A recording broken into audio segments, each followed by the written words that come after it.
October 2 വിശുദ്ധ കത്തോലിക്ക സഭ കാവൽ മാലാഖമാരെ അനുസ്മരിക്കുന്ന ദിനം.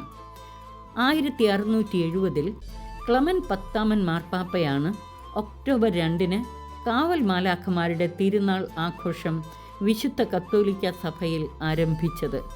വിശുദ്ധ ഗ്രന്ഥത്തിൽ കാവൽ മാലാഖമാരെക്കുറിച്ച് ആധികാരികമായി പറയുന്ന 2 തിരുവചന ഭാഗങ്ങളാണ് ഈ ദിനത്തിൽ നമ്മുടെ ധ്യാനത്തിനായി തിരുസഭ നിശ്ചയിച്ച് നൽകിയിട്ടുള്ളത്. വിശുദ്ധ മത്തായി എഴുതിയ സുവിശേഷം 18 അധ്യായം 10 മുതൽ 14 വരെയുള്ള വാക്യങ്ങളും എബ്രായർക്ക് എഴുതിയ ലേഖനം 1 അധ്യായം 5 മുതൽ 14 വരെയുള്ള വാക്യങ്ങളും. മത്തായി എഴുതിയ സുവിശേഷം 18 അധ്യായം 10-11 വാക്യങ്ങളിൽ പറയുന്നു, ഈ ചെറിയവരിൽ ആരെയും നിന്ദിക്കാതിരിക്കാൻ സൂക്ഷിച്ചുകൊള്ളുക. സ്വർഗത്തിൽ അവരുടെ ദൂതന്മാർ എൻ്റെ സ്വർഗസ്ഥനായ പിതാവിൻ്റെ മുഖം എപ്പോഴും ദർശിച്ചു കൊണ്ടിരിക്കുകയാണ്. എന്താണ് ഇതിൻ്റെ അർത്ഥം?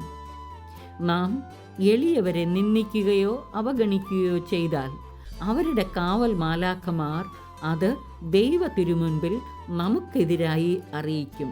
അപ്പോൾ നമ്മുടെ കാവൽ മാലാഖമാർ ലജ്ജിക്കാനിടയാകും.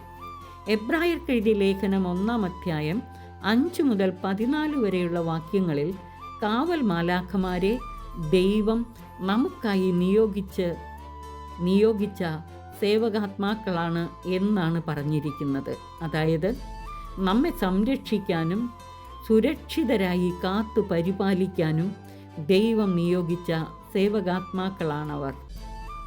നമുക്കോരോരുത്തർക്കും കാവൽ മാലാഖമാരുണ്ട്. നമ്മുടെ കാവൽ മാലാഖയെ അനുസ്മരിക്കാനും നന്ദി പ്രകാശിപ്പിക്കാനുമുള്ള ദിനമാണിത്.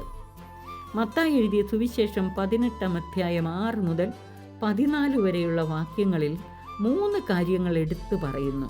1, എളിയവർക്ക് ദുർമാതൃക നൽകരുത്. 2, എളിയവരെ നിന്ദിക്കരുത്.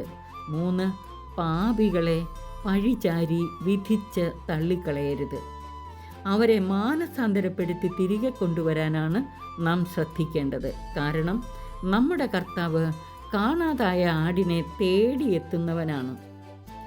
ചെറിയവരിൽ ഒരുവൻ പോലും നശിച്ചു പോകുവാൻ സ്വർഗസ്ഥനായ പിതാവ് ഇഷ്ടപ്പെടുന്നില്ല എന്നാണ് കർത്താവ് പറയുന്നത്.